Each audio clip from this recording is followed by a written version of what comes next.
Ah, OCD is making you believe that you may be transgender.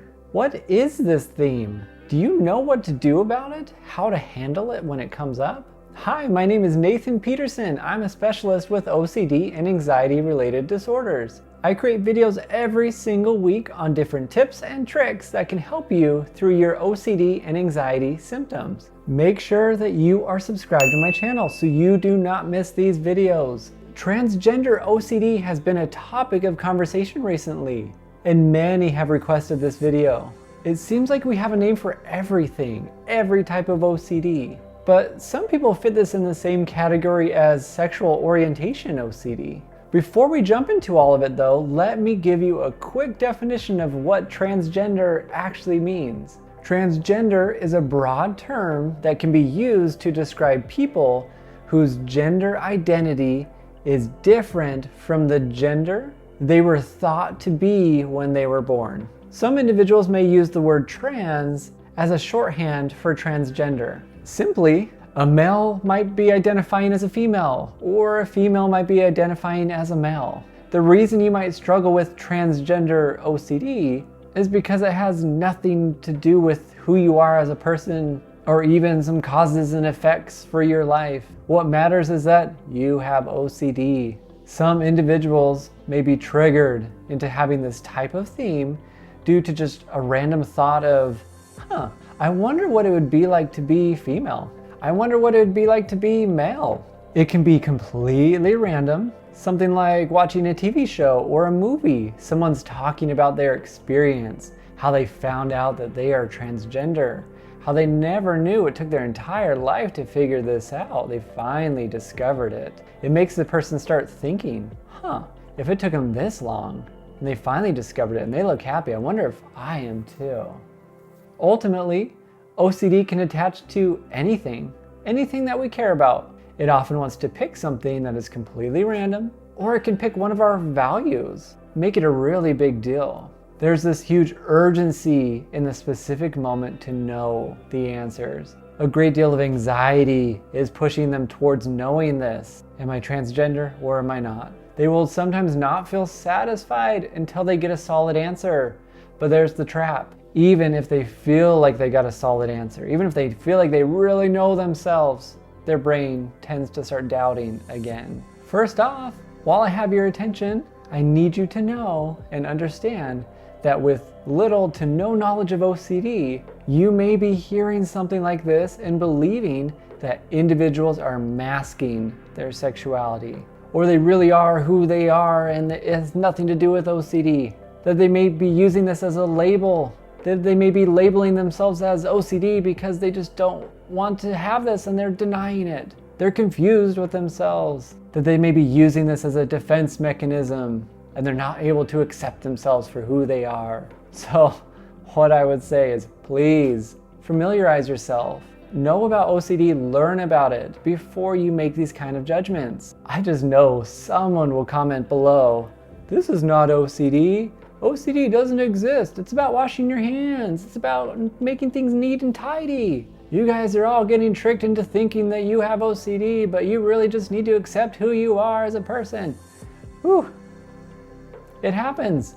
People misunderstand. That is okay. But it's our job to educate. The International OCD Foundation is a great place to go if you haven't already to learn more about OCD. So if you do not know by now, simply transgender OCD is the fear or consistent thought that you may be transgender. This causes a lot of anxiety, a lot of distress in somebody's life. This literally may be on their brain all day, every moment, thinking about every situation. You may be constantly trying to figure out and discover who you are as a person. Some may think, wait, doesn't everybody do this? Aren't we supposed to figure out who we are? But when individuals are learning about themselves and who they are, often they're not feeling immense amounts of anxiety that plagues their entire day with these thoughts that are swirling around that just won't stop. With this major urge to figure it out right now in this moment.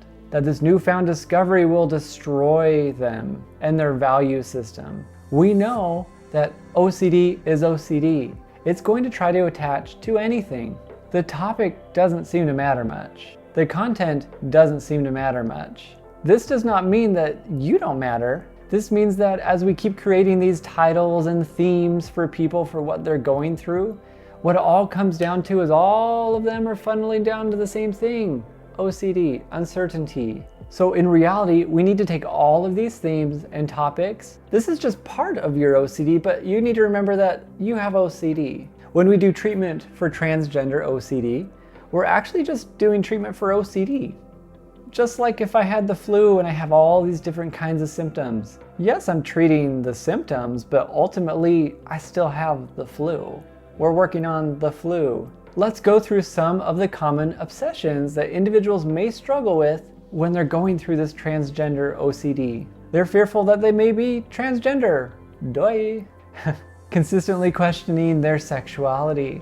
Fear of sending out signals to somebody to make them believe possibly that you want to be transgender, or maybe you already are. There may be this constant rumination about what it might mean to be transgender, playing out scenarios in the past to see if this is even a possibility or not.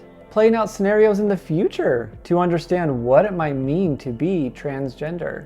Obsessing that you may run into things or triggers that will cause more obsessions in your life. It's a TV show, it's a book, it's a friend. Obsessing about this groinal response, seeing if anything's happening down there. Because this could possibly make the person believe or verify that if something's happening, you must be transgender. Because you're getting aroused by this or you're not getting aroused by this. Here are some common compulsions that individuals may do.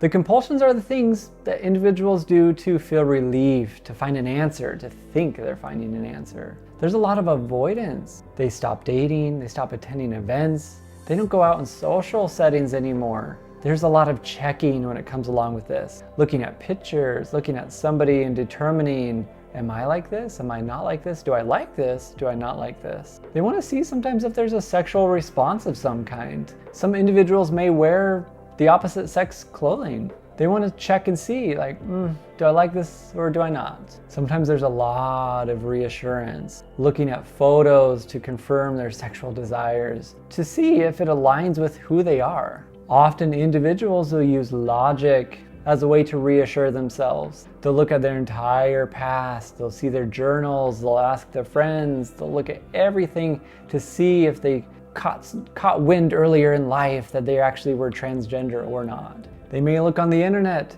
to see other individuals experiencing the same thing. Is this OCD or is it not? Some individuals obsess about sitting only in certain positions. They also may look at certain body parts and check, is this feminine? Is it masculine? Are my legs too skinny? Are they too big?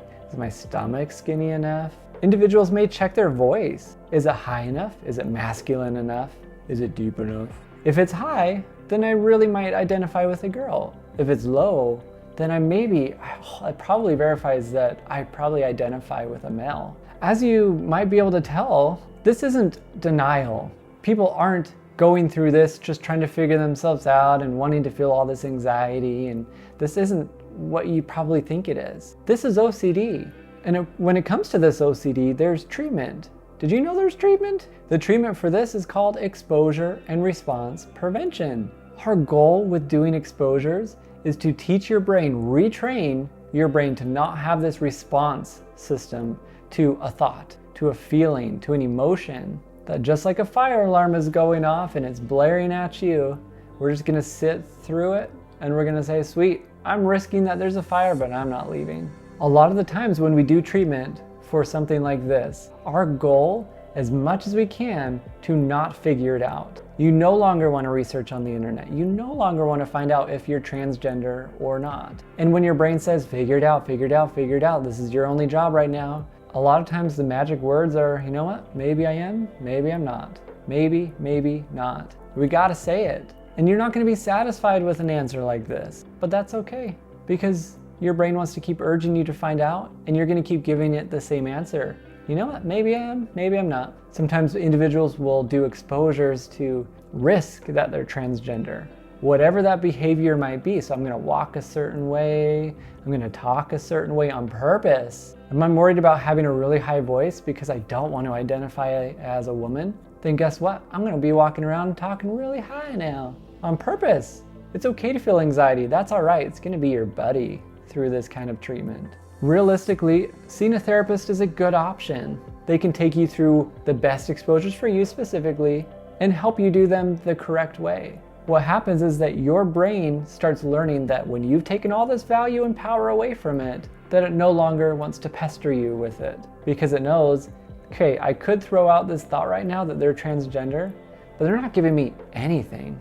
They keep saying this maybe, maybe not stuff. They keep almost even agreeing with the thoughts that I have. They're saying, sure, man, I totally love to be transgender. That would totally ruin my life and that'd be wonderful. And I'm just so happy. I sure hope that I'm transgender. I sure hope that I am. That'd be so great. If the brain keeps throwing out these threats and you answer with something like that, come on. It's gonna start learning that you just don't care. The value's taken away, the power's taken away, and the brain doesn't care to think about it anymore. And if it does, it doesn't matter. It comes in one ear and goes out the other. You're living life, you're feeling freedom. But if you have a therapist or don't have access to one, I've got a program online that can help you with what you're going through. It takes you through understanding your own OCD and more specifically, how to do treatment. It's got worksheets, it's got assignments, it's got journals. I'll link it down in the description below, but realistically, it's everything I teach individuals in my own office as if they were seeing me. So here's my question for you. Do you struggle with transgender OCD? Let me know in the comments below. Are there things that you've done to recover? We need to help the community out. I would love to hear your responses. And remember, when it comes to your OCD, it is your job to face the unknown.